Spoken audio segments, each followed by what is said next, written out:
Hello everyone, welcome to dynamic study. तो आज की क्लास में हम all types of non verbal communication के बारे में डिस्कस करेंगे। ये जो आपकी क्लास है ये 11th 12th BBA BCom MBA BA management या फिर अगर आप बीटेक कर रहे हैं और आपका सब्जेक्ट है बिजनेस कम्युनिकेशन तो आपके लिए बेनिफिशियल है। तो अगर आपके कोर्स में बिजनेस कम्युनिकेशन या कम्युनिकेशन सब्जेक्ट है तो यहाँ पर ये वीडियो आपको हेल्पफुल होगी। तो यहाँ पर हम समझेंगे कि नॉन वर्बल कम्युनिकेशन कितने तरीके के होते हैं और इनका एग्जाम्पल्स भी देखेंगे।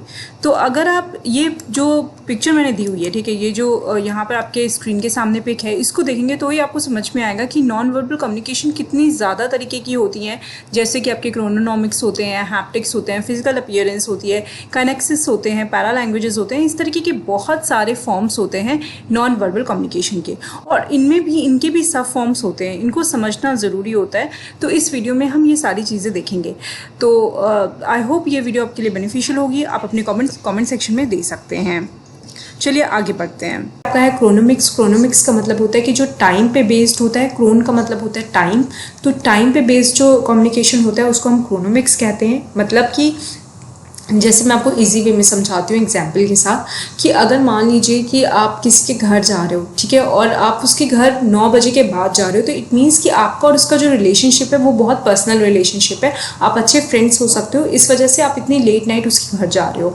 तो जो मतलब ये जो टाइम होता है, टाइम अपने आप में बहुत सारी चीज़ें कम्युनिकेट करता है, ठीक है। अगर आप मतलब ये डिपेंड करता है कि जो पर्सन है वो कैसे बात कर रहा है, और उसकी बहुत सारी चीज़ होती है, जैसे पंक्चुअलिटी क्या है, स्पीड ऑफ स्पीच क्या है, ये सारी चीज़ें डिपेंड करती है टाइम के ऊपर। टाइम के थ्रू हम बहुत सारी चीज़ों को एनालाइज कर सकते हैं। जैसे मान लीजिए कि कोई पर्सन है जो पंक्चुअल, मतलब कोई एक पर्सन है जिसको जहाँ पे जाके ऑफिस में रिपोर्ट करना है, और वो अगर टाइम पे नहीं पहुँचता है, तो बहुत सारे ऐसी मतलब कंट्रीज़ हैं, बहुत सारे ऐसे कल्चर हैं जहाँ पे टाइम पे ना पहुँचना अपने आप में माना जाता है कि आप उसको डिसओबे कर रहे हो। जैसे आप जापान ले सकते हो। जापान में अगर आप 2 मिनट भी लेट पहुँचते हो मीटिंग में, तो वहाँ पर आपको ये समझा जाएगा कि आप उस चीज़ को सीरियसली नहीं ले रहे हो। तो ये होती है पंक्चुअलिटी, जो कि क्रोनोमिक्स जो है types of non verbal communication ये डिफाइन करता है, ठीक है। उसके बाद आप वोकलिक्स की बात करते हैं। वोकलिक्स आपका डिफाइन करता है टोन ऑफ वॉइस और पिच। मतलब आप किसी से कैसे बात कर रहे हो, वहाँ पे आपकी टोन ऑफ वॉइस कैसी है, आपकी पिच कैसी है,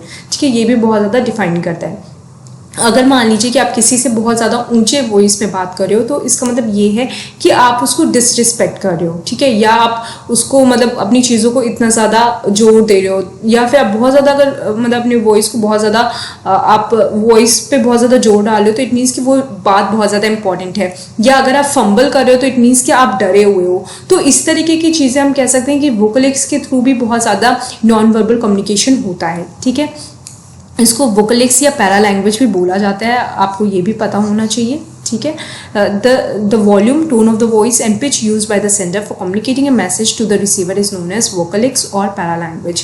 इसके बाद आपका आता है हैप्टिक्स। हैप्टिक्स का मतलब होता है कि वो कम्युनिकेशन जो हम टच के थ्रू समझते हैं। मतलब 2 लोग हैं जो आपस में हैंड शेक्स कर रहे हैं, तो इसका मतलब ये है कि वो फॉर्मल हो सकते हैं, एक दूसरे के फॉर्मल होने की वजह से वो हैंड शेक कर रहे हैं। 2 लोग हैं जो आपस में एक दूसरे को हक करके ग्रीट कर रहे हैं, तो इट मीन्स कि वो दोनों आपस में बहुत ज़्यादा क्लोज हैं, या बहुत ज़्यादा क्लोज फ्रेंड्स हैं, या उनका जो रिलेशनशिप है वो क्लोज्ड है। तो ये इस तरीके से आप हैप्टिक्स के थ्रू समझ सकते हो कि रिलेशनशिप जो उनके कैसी है, या उनके बीच का जो कम्युनिकेशन है वो कैसा है।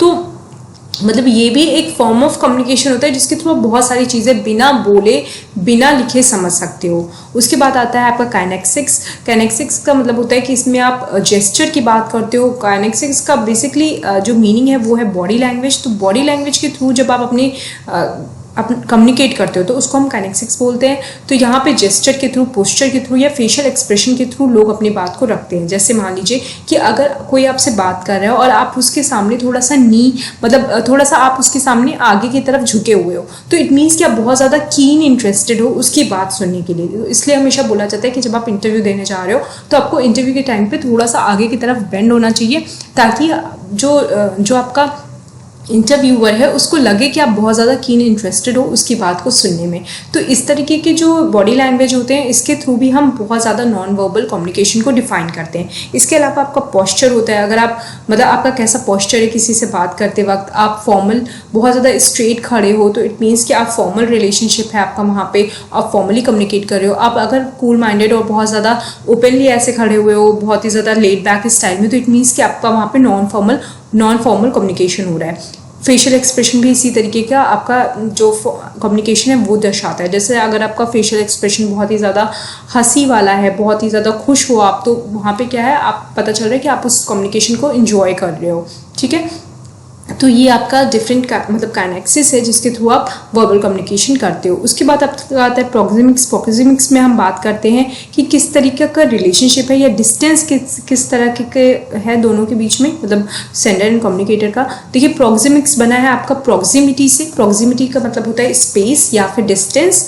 तो अगर मान लीजिए कि दो लोग हैं जो आपस में बहुत क्लोज आके बात कर रहे हैं, तो इट मीन्स कि जो उनका रिलेशनशिप है या जिस तरीके की वो बात कर रहे हैं वो बात जो है बहुत ही ज़्यादा इनफॉर्मल बात है और इसलिए वो बहुत ही क्लोज आके। क्या होता है, देखिए जेस्चर भी एक नॉन वर्बल कम्युनिकेशन होता है जिसमें हम अपनी बॉडी लैंग्वेज के थ्रू, बॉडी एक्शंस के थ्रू लोगों को बताते हैं कि हम क्या कम्युनिकेट करना चाहते हैं, ठीक है। जैसे कि बेसिकली ये विजिबल होता है। अगर आपका हैंड किस डायरेक्शन में मूव कर रहा है, आपका फेस किस डायरेक्शन में मूव कर रहा है, आपके पार्ट्स ऑफ बॉडी किस तरीके से मूव कर रहे हैं, इन्हीं मूवमेंट्स को हम जेस्चर बोलते हैं। जैसे कि आप मान लीजिए किसी को हाई कर रहे हैं, तो हाई के लिए आपने हाथ उठाया, उसको हाई किया, तो आपको बोलने की ज़रूरत नहीं है, वहाँ पे आपके हैंड की जो मूवमेंट है उससे ही पता चल जाएगा कि आप उसको हाई कर रहे हैं या आप उसको पास में बुला रहे हैं, उसको जाने को कह रहे हैं। तो ये सारे जो आपके एक्शंस होते हैं उनको हम जेस्चर बोलते हैं। इसके बाद आपका आता है फेशियल एक्सप्रेशन। फेशियल एक्सप्रेशन जो आपके फेस की मसल्स होती हैं, जो हमारे स्किन के नीचे और हमारे फेस के नीचे होते हैं, उनके थ्रू क्या हम मोशंस बनाते हैं, क्या पोजीशंस बनाते हैं, उनको हम फेशियल एक्सप्रेशंस बोलते हैं, ठीक है। जैसे कि आपके फेशियल एक्सप्रेशन से भी पता चल जाता है कि आप क्या कम्युनिकेट करना चाहते हैं। जैसे अगर कोई पर्सन गुस्सा है तो उसके फेस का जो एक्सप्रेशन होगा वो डिफरेंट होगा, कोई खुश है तो उसके फेस का जो एक्सप्रेशन होगा वो अलग होगा, सैड होने पे अलग होगा। तो इस तरीके से जो भी हमारे इमोशंस होते हैं, जो भी हमारे फीलिंग्स होते हैं, उनको हम फेशियल एक्सप्रेशंस के थ्रू भी कन्वे करते हैं। तो ये भी आपका एक नॉन वर्बल कम्युनिकेशन होता है। इसके बाद आपका आता है आई कांटेक्ट। आई कांटेक्ट भी एक तरीके का नॉन वर्बल कम्युनिकेशन है। जैसे कि अगर आप किसी पर्सन से देर तक आई कांटेक्ट कर रहे हैं, तो ऐसे में क्या है, आपकी जो पर्सनैलिटी होती है काफ़ी प्लेजेंट लगती है, उसको लगता है कि आप उसकी बात को समझने की कोशिश कर रहे हैं। फिर उसके साथ साथ जैसे अगर आप उसको किसी को स्टेयर कर रहे हैं, ठीक है, तो स्टेयर कर रहे हैं, तो उस टाइम पे आपका आई कांटेक्ट जो होता है वो डिफरेंट होता है। किसी पे आप गुस्सा निकाल रहे हैं तो उस टाइम पे आपका जो आई कांटेक्ट होता है वो डिफरेंट होता है। इस तरीके के डिफरेंट आई कांटेक्ट्स होते हैं।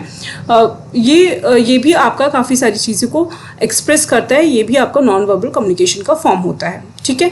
इसके बाद आपका आता है पोस्चर। पोस्चर किस तरीके से नॉन वर्बल कम्युनिकेशन है। देखिए पोस्चर का मतलब ये हुआ, जैसे मान लीजिए कि आपका बॉडी पोस्चर क्या है, आप किसी की तरफ लीन हो रहे हैं, लीन फॉरवर्ड हैं, तो इसका मतलब क्या है, आप ज़्यादा इंटरेस्टेड हैं उसकी तरफ, आप उसकी बात सुनना चाहते हैं, आप उसकी तरफ वो जो बोल रहा है उसका पूरा अटेंशन दे रहे हैं। अगर आप लीन बैकवर्ड्स हैं तो उसमें क्या हो रहा है कि आप उससे दूर हट रहे हैं, आप उसकी बात पे ध्यान नहीं दे रहे हैं। इस तरीके के डिफरेंट पोस्चर्स होते हैं जो एक ह्यूमन बीइंग यूज़ करता है कम्युनिकेशन प्रोसेस में। उसको भी हम non verbal form of communication बोलते हैं, जिसमें हम अपने पोस्चर को, अपनी बॉडी को यूज़ करते हैं, ठीक है, बॉडी पोस्चर को यूज़ करते हैं।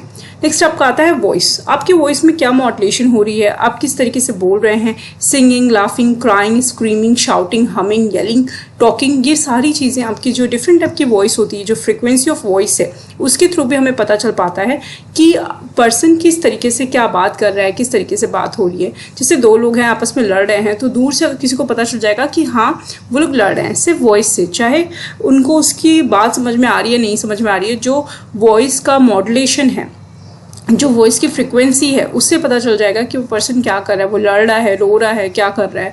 ये सारी चीज़ें हम वॉइस के थ्रू बता सकते हैं। तो ये आपके डिफरेंट टाइप के नॉन वर्बल कम्युनिकेशन है। उसके बाद आता है आपको ऑलफैक्ट्स। ऑलफैक्टिक्स क्या होता है, इसमें sense of smell, body odours, perfume, इस तरीके में, मतलब जिसमें हमारी जो सेंस ऑर्गन है वो इन्वॉल्व होती है, हमारी नोज़ इन्वॉल्व होती है, ये आपका ऑलफैक्ट्स में आता है। देखिए ओलोफैक्टिक्स की बात करें अगर हम, कि कोई कैसा परफ्यूम लगाया है, उससे उसकी वो क्या कम्युनिकेट करने की कोशिश कर रहा है। या जैसे मान लीजिए कि आप कोई कहीं पे जा रहे हैं, ठीक है, और आप बहुत अच्छा परफ्यूम लगाए हुए हैं, बहुत अच्छे से ड्रेसअप हैं, तो आपका यहाँ पे परफ्यूम वगैरह क्या डिफाइन कर रहा है कि आप किसी फंक्शन को रिप्रेजेंट करने जा रहे हैं या फंक्शन में जा रहे हैं, ठीक है। तो ये जो सारी चीज़ें होती हैं, इससे भी यूज़ होता है। जैसे बहुत अच्छा खाना बन रहा है, ठीक है, कुछ लोग बैठे हुए हैं, वहाँ से बहुत अच्छी स्मेल आ रही है खाने की, तो इट मीन्स कि वो जा रहे हैं खाना खाने। तो इस तरीके से जब हम इसको कम्युनिकेट करते हैं, मतलब इससे आप एक तरीके का निष्कर्ष निकाल रहे हैं, एक तरीके का आपको पता चल पा रहा है कि वहाँ पे क्या हो रहा है, ठीक है। तो ये भी आपका एक form of non verbal communication है। अब किसी भी form of non verbal communication की कम्युनिकेशन में कितनी जगह है या कितना परसेंटेज है वो डिपेंड करता है। जैसे हो सकता है कि ये जो आपका है ओल्फैक्टिक्स जो है ये आपका उतना ज़्यादा dominant form of non verbal communication ना हो, ये पॉसिबल है, बट ये भी एक form of communication, form of non verbal communication है। ओके, आई होप ये आपको क्लियर होगा। तो ये आपके सारे different type of non verbal communication थे। आई होप ये आपको जो डिफरेंट टाइप के नॉन वर्बल कम्युनिकेशन है आपको क्लियर होकर एग्जाम्स में पूछे जाते हैं। Thank you so much, keep on watching it, keep on learning.